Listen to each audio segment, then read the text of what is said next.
Vincent Malloy is 7 years old. He's always polite and does what he's told. For a boy his age, he's considerate and nice. But he wants to be just like Vincent Price.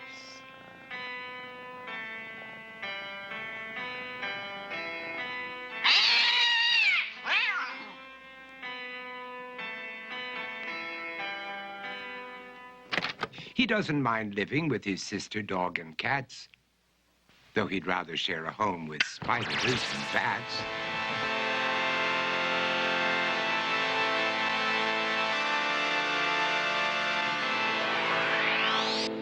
There he could reflect on the horrors he's invented and wander dark hallways alone and tormented.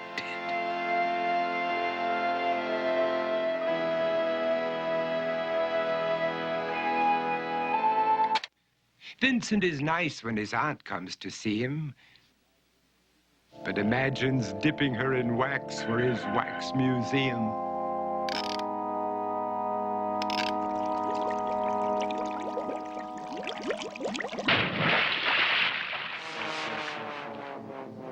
He likes to experiment on his dog, Abercrombie, in the hopes of creating a horrible zombie. So he and his horrible zombie dog could go searching for victims in the London fog. His thoughts, though, aren't only of ghoulish crime. He likes to paint and read to pass some of the time. While other kids read books like Go, Jane, Go, Vincent's favorite author is Edgar Allan Poe.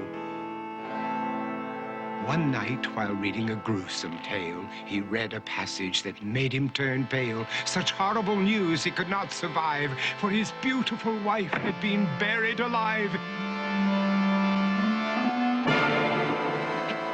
He dug out her grave to make sure she was dead, unaware that her grave was his mother's flower bed. His mother sent Vincent off to his room. He knew he'd been banished to the Tower of Doom, where he was sentenced to spend the rest of his life alone with the portrait of his beautiful wife. While alone and insane, encased in his tomb, Vincent's mother burst suddenly into the room. She said, "If you want to, you can go out and play. It's sunny outside and a beautiful day."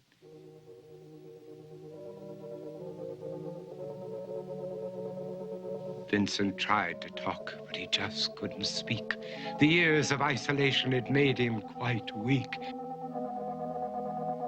So he took out some paper and scrawled with a pen, "I am possessed by this house and can never leave it again." His mother said, "You're not possessed and you're not almost dead. These games that you play are all in your head. You're not Vincent Price, you're Vincent Malloy. You're not tormented or insane, you're just a young boy. You're 7 years old and you are my son. I want you to get outside and have some real fun." Her anger now spent, she walked out through the hall. And while Vincent backed slowly against the wall, the room started to sway, to shiver and creak. His horrid insanity had reached its peak. He saw Abercrombie, his zombie slave, and heard his wife call from beyond the grave. She spoke from her coffin and made ghoulish demands, while through cracking walls reached skeleton hands.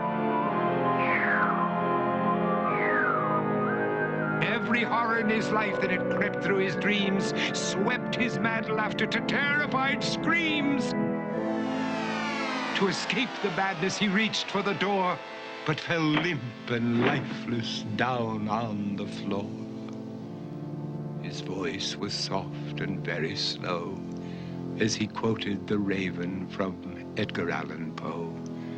"And my soul from out that shadow that lies floating on the floor shall be lifted nevermore."